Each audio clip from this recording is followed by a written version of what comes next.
fight's not over. Stop the fight! People. Everybody, I come here for everybody. Kill everybody. I'm the champ. I'm the king. Kill everybody. Ah! All right, and we're back with our UFC 274 picks. Great week last week, plus 4.31 units.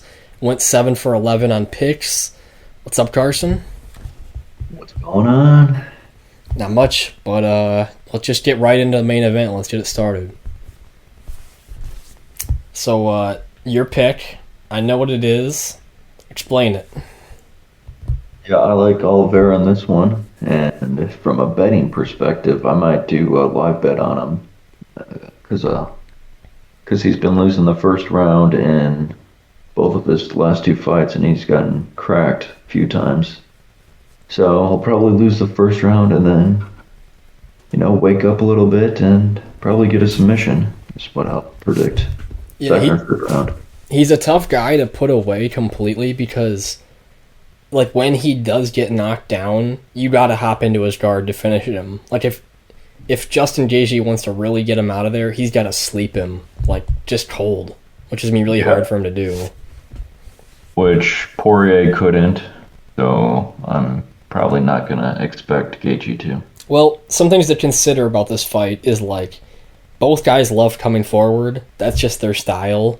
So, like, will Gaethje go backwards? He had to in the Khabib fight. He had to get pushed back because of the wrestling. Yeah, he looked scared against the grappling. Something though, Dustin Poirier doesn't throw 100% on all of his shots, and Gaethje does, so that's a little bit of a scare. I don't know, man. I think the odds should be even closer on this one. I know they want to give it to Oliveira because he has the grappling advantage, more diverse striking, and some of that stuff. But I think if you're going to go for Gaethje, hit the KO prop on round 1 or 2. And then if you're going for Oliveira, just do Oliveira as a parlay guy, or like Carson's saying, a live bet. Or Oliveira submission, I wouldn't mind, depending on what the odds are for that. Oh, this is just really tough for me to call. Like, clinch game, Oliveira should have the advantage. He's got good knees, but if he just sits in range with Gaethje, it should be a little bit scary. But I can't fade Charles in this situation. He had a tough first round with Poirier, but he still stuck in there and he survived it. But again, like, he was completely dominant in the other 2 rounds. So it's the big question is if he can get the fight to the ground, or if he can get on his back, or whatever. Not if, when. We'll see. I think also training with Trevor Whitman and some of the good people, they're at their camp. Like, I don't know, it makes you a little nervous. And they're always scheduling these fights with Justin and Rose together, and they're giving them, like, time to train together and get more intense and shit like that. So I'm sure there's a lot more attention at their camp. And I mean, if you don't think they're coming prepared, they're coming really prepared. Yeah, so is Oliveira. So is he. So do you want to say submission round 2 or? Round 2, yeah, that sounds good. Sounds good Late to me, but 2. Again, be cautious with this one, in my opinion. All right, for our co-main, we got the title on the line for the women's strawweight division. We have the defending champ Rose Namajunas versus Carla Esparza, and I like Rose, don't you? Yeah, I like Rose in this one as well. Not with a I lot of think she has confidence. more ways to win on the feet and on the ground, defending on the ground. Yeah, I rewatched their first fight, and obviously Carla's made some improvements since that time as well, but Rose has made, she's made herself a completely different fighter since that fight. So yeah, I wouldn't take that into consideration at all. That was 8 years ago. I do think there's nervousness. I mean, Carla's she's really a dense little girl, and if she gets on top of you, it's really hard for these girls to get off their back because she's just really, like, all her weight's just pushing on one area. It's really hard for people to get up. But Rose, she's got really good footwork and their striking. I think Zhang got those takedowns more often in that last fight because Rose didn't expect her to ever take the fight to the ground. What do you think? I mean, I would have expected them. She was training. Wei Li was training with Cejudo. It's kind of what you expect with them. But she's just been a stand-up girl through her career, so you kind of expected just a stand-up fight. But I think what we're going to see is Rose circling the cage a lot, touching her Picking up. her apart at range. Do you see a finish in this fight for Rose? If there is a finish, probably late. Yeah. 4 or 5. Probably decision would be my bet. I think Rose, too, she should really slow down her kicking game. I'm like watching that first fight. She kicked at Carla so much, which led to all her takedowns. I think she's just going to use her nice boxing, keep the fight at range. It might come to the fence a couple times, but I mean, I think she's got a pretty good clinch game against the fence. So yeah, she does. If I were going to do a bet on this, I'd probably line it up with Oliveira for a parlay, but we'll see a little bit further for our betting video. Did you say decision or KO? Probably decision. I think so too. All right, next. The third fight of the night. Almost fucked that up. We have Michael Chandler versus Tony Ferguson. And I have some questions about this fight, but I'll let you talk about it first. So go ahead. Yeah, I like Chandler in this one. It's probably pretty scary for Ferguson. I think Chandler's coming off of 2 losses. I think he's just trying to get a rebound win. And that's where I saw the matchmaking in this. I don't like this matchmaking. I wish they would give Tony somebody just at the edge of the top 10 just to get, to know for sure should he still be around here or not. But you're feeding him to a guy with a crazy power that he can punch with, and I know Tony's got a chin, but man, he's taking some punishment. Yeah, I think he's taken so much damage. I don't see him winning this. Something I've talked about with Tony is that his training style is so crazy and weird that, like, it's almost, in my opinion, deteriorates your body a little bit. Like, if you just look at his body, he looks like malnourished and I don't know, he's gotten a little bit weaker through his career, it seems like. And that's just what happens when you're sold. True, and 38 now. But even through his career, like, something that does make me nervous for this fight, though, is that for Tony's last 2 fights against Oliveira and Dariush, he just got held down the whole fight, which Chandler doesn't want to do. That's just not his style. I mean, Chandler wants to be a fan favorite. He wants to stand up in front of the people and really have, like, a gladiator fighting match. And, Tony's kind of that way, too.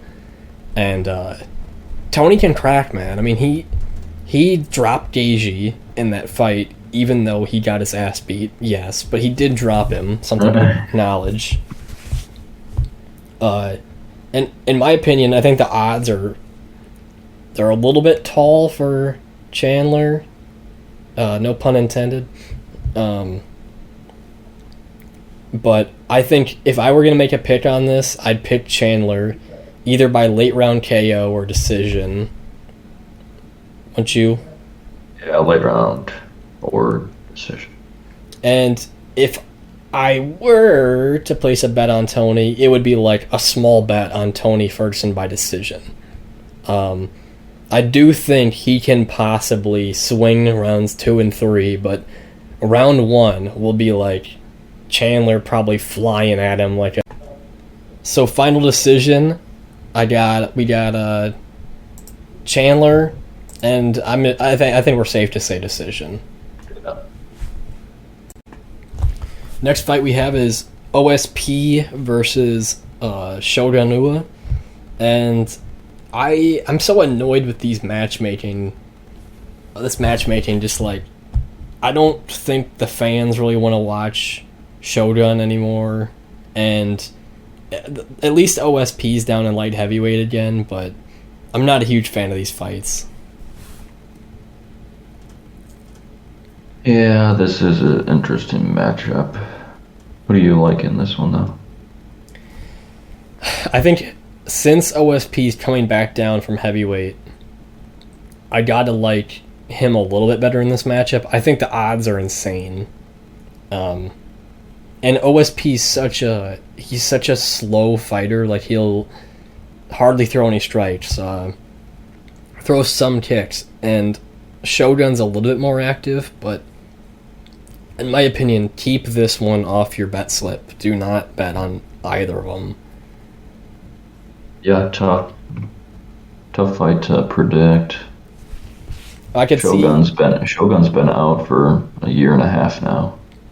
I could see Lost to OSP. Craig. I could see OSP taking him down and like just keeping him on the ground wrestling, but you know, Shogun's got a decent ground game still, and I could see also OSP standing up and not doing anything, and or Shogun just barely touching him and getting the rounds. So, I mean, I feel like we're gonna do St. Preux decision or OSP decision. I mean, do you think that? Yeah, that sounds good. He has some heavy hands, but I'm not really expecting the knockout. Next fight we have is Cowboy Cerrone versus Joe Lauzon. I like Cowboy in this matchup. Yeah, tough fight to predict as well. Both super old. I just think the level of competition, Cerrone's had a lot better competition that he's faced. And Nico Price, I didn't think he lost that, or tied that. I thought he won that fight. Yeah. I know it's a while ago, but Lauzon's got, like, his main thing is his ground game, but Cowboy's got a great ground game. So I kind of trust that Cowboy's going to be able to keep it on the feet. He's going to get hit. I think he's going to get hit a decent amount. But overall, he's got the better kicking, better striking. And I think I will end up betting on Cerrone. Might feel a little dangerous, but I do feel a little bit safe with him. He does do a good job of eating a shot and sending a shot. And Joe's stand-up is just not quite the same. Yeah, I like that pick as well. I think we could see a knockout for Cerrone. Yeah, Clay Guida knocked out Lauzon before a couple years ago. I like round two. I really do think he'll put it together. This is a completely different matchup for him from what he's been facing. And hopefully we'll retire after a win, because we don't need any more of these old people fights. I like Cowboy, I love watching him, but we don't need any more of them. Save yourself. In our next fight, we have Randy Brown versus Chaos Williams. I got Randy Brown. He's a really big welterweight. Size-wise, he's got a nice reach, really good length, and he's got a ground game. So I like a lot of aspects about him. I already got a bet in on him. Do you got some input on this? Yeah, I like the Randy Brown pick. Slight underdog. And I think that line's going to close to a pick'em by fight time. Randy Brown's good leg kicks. I think he's got the cardio to go into the third and be safe. And Chaos Williams striking so unconventionally awkward and weird that he might have trouble hitting Randy Brown. But he does have that power. Yeah, he like Michelle Pereira. That fight was funny. Oh, yeah. I'd also, if you're looking at Randy Brown's knockout losses, I don't think they're as concerning as you may think they are. There's some red flags about it, but, like, he's getting knocked out in the clinch, or he got knocked out by Nico Price on the ground where he didn't see the strike coming. The Luque one, he took a knee to the head and then got battered by Luque, which a lot of people do. And Chaos is, again, it's just, if Chaos has that wild right hand that hits him, then he maybe wins the fight, but do you remember the Miguel Baeza Chaos Williams fight? Yeah, he won third round, I think. Well, yeah, what happened too was Baeza threw these horribly, technically awful strikes at Chaos Williams in the pocket, and Chaos Williams is off balance and still dropped him like a. I didn't really think that win was super impressive, and I got Randy Brown taking this, and I'm gonna say submission. You like that? Yeah, Randy Brown submission looks good. I'll take him round 2 submission.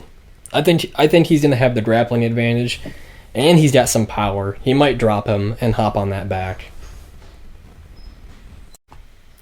Okay, our next fight we have Norma Dumont versus Macy Chiesa.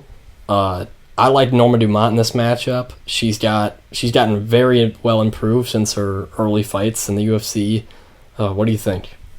Yeah, I like her in this one. She lost her first UFC fight, but has since been on a 3-fight win streak. And she absolutely dominated Aspen Ladd in their main event, very dominantly. I know Aspen Ladd doesn't have the best striking, but Dumont really held her own. She's super thick for one, and she really can hold somebody in the clinch or get them onto the ground and keep top control, which I like about her. On Chiesa's side, she's kind of a lanky fighter. She has decent striking. She may be able to get in those clinch positions and hold her own, but I think Dumont's just going to be too strong. And where is this pay-per-view taking place at? I forgot. Arizona. Arizona? Well, okay, we'll probably be back in a big cage again. So, I think Dumont can handle this fight pretty easily. I already got a bet in on her with the next fight, and I just like Norma decision. Yeah, probably decision. And I'll probably even take the prop bet on this. I've been winning on these decision ones. I feel like I can get a read on it. I feel like that's her route to victory. Yes. Next fight we have is Brandon Royval versus Matt Schnell. I like the raw dogger here. I think he's in a raw dog Matt Schnell. He's gonna raw dog his way to another submission.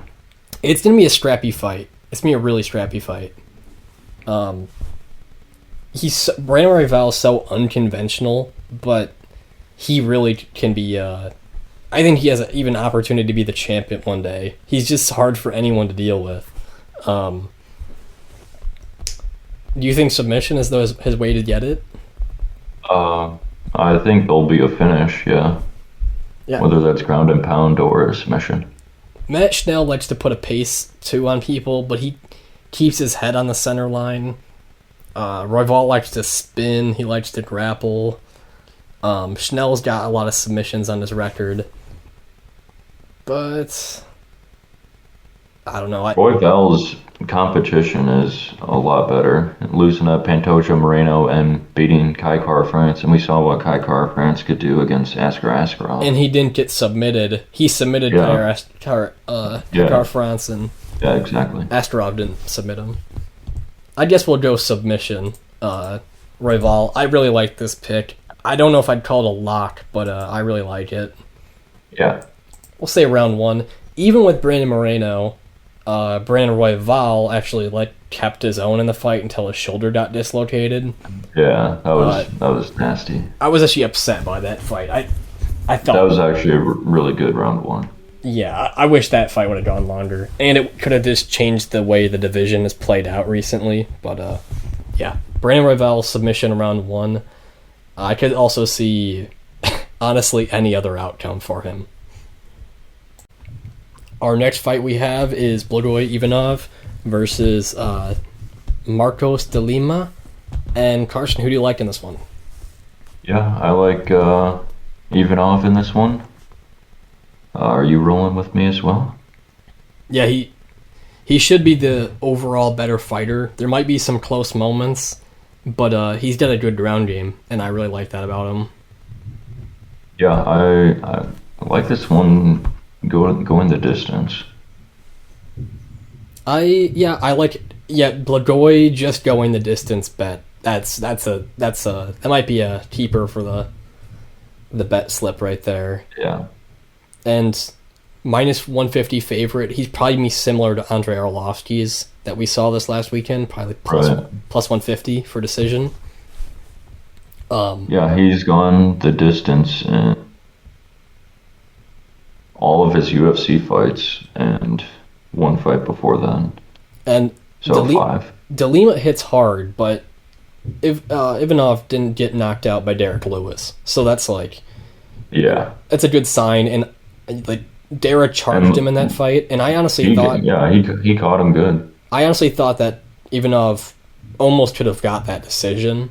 Yeah, it was a split decision, I believe, but yes, it was. I don't think De Lima's faced the same level of competition. When you see a man with a butthole on his chest, you're gonna pick him. We're going decision, Ivanov. Yes. Next fight, we have the origin of the... It's not over. Stop the fight! Francisco Trinaldo versus Danny Roberts. Man, this is another one of those fights where you just go like...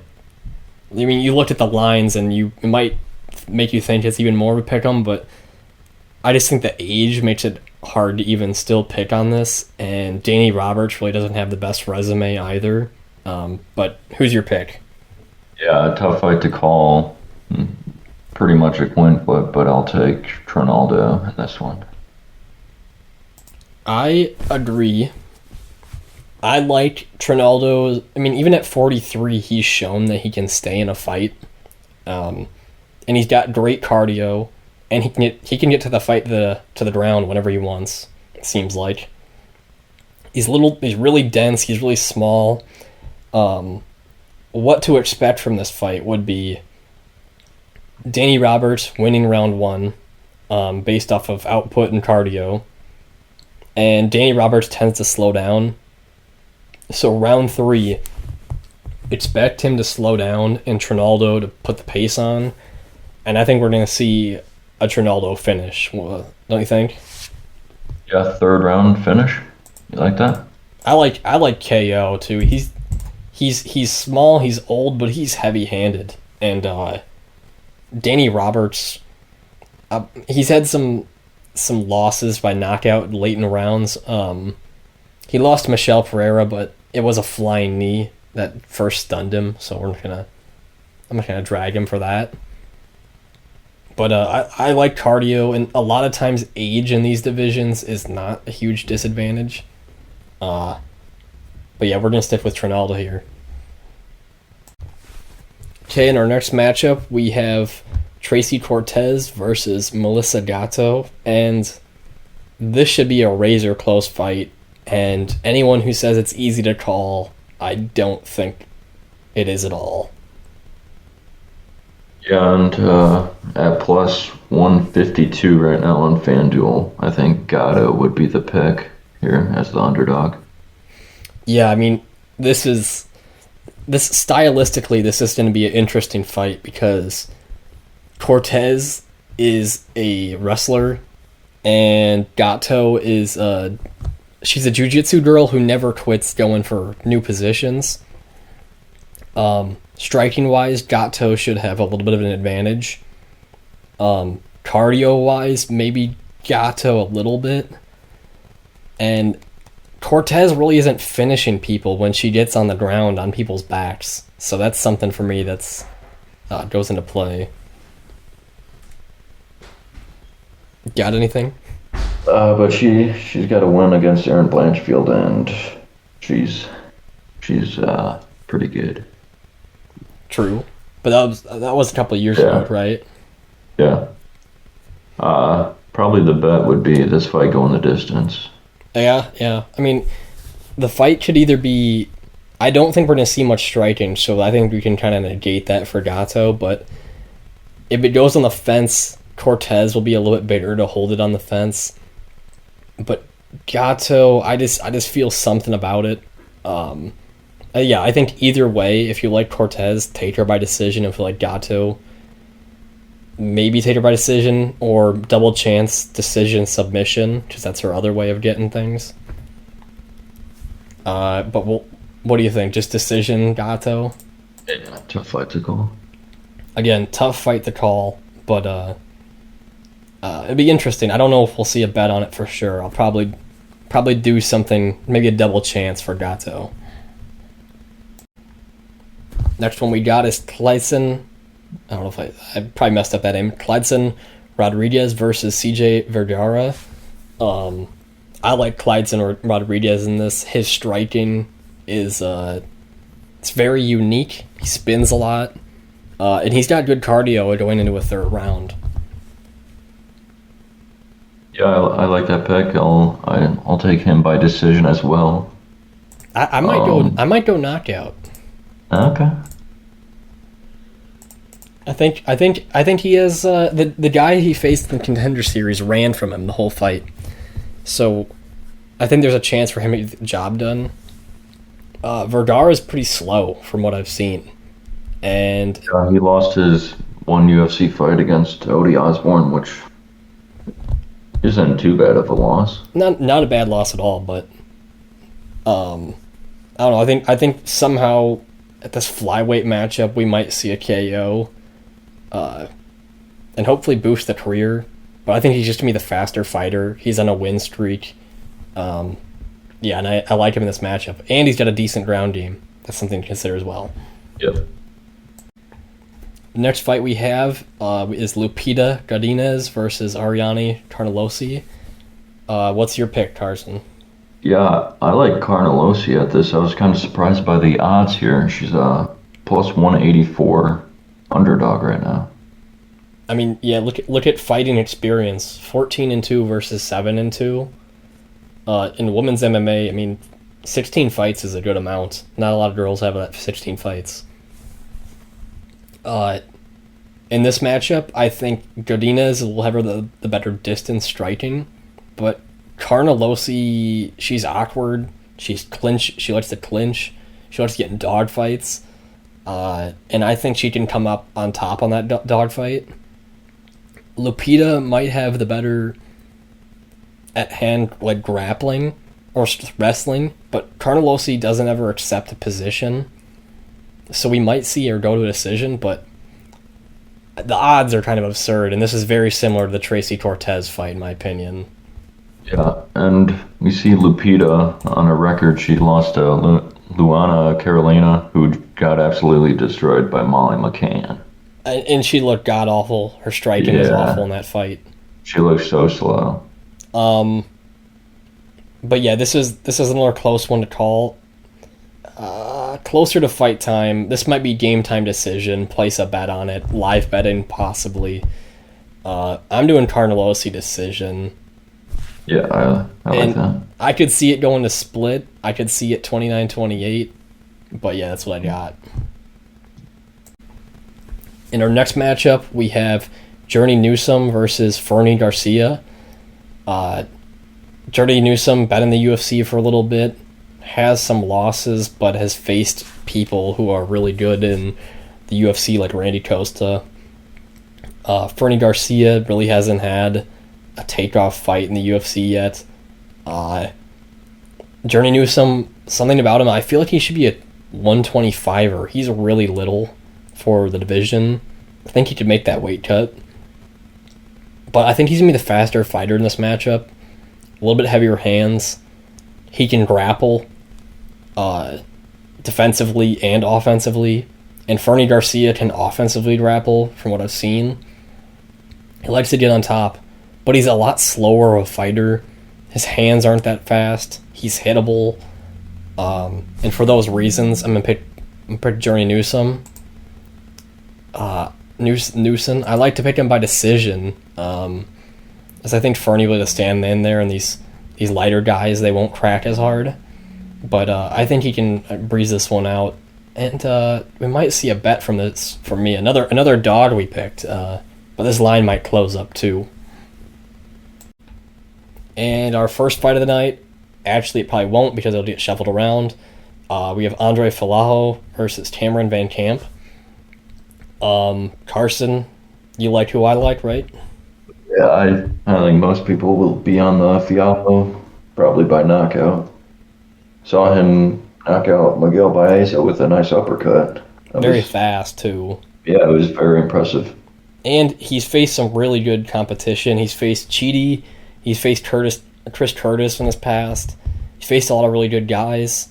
He lost Michel Pereira, but that was a short notice fight.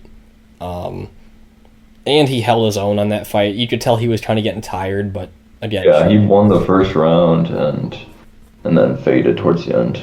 And again, short notice, I think, was the biggest reason. And he looked in great shape versus Baeza. He took some shots, so he looked great. Cameron Van Camp, looking at his record, he submits most of his fighters, and Falaho's never been submitted, so it feels pretty safe to just say Falaho. I want to say KO. Got a round? Yeah, I would say first round knockout. I agree. He's got heavy hands. We like him. All right, these are our full card picks for UFC 274. Stay tuned later in the week for betting video. Probably can expect that Thursday. Excited, Carson, for these? Yeah, I'm super excited. Yeah, stay tuned to the Instagram. That's where you'll start to see our bets progress through the week. Get those odds early. I'll throw out a quick 2 for you to grab right now. I think Randy Brown as a dog right now is a great pick. And Dumont and Royval together in a parlay. And that's what I got for you guys right now. Peace. Peace.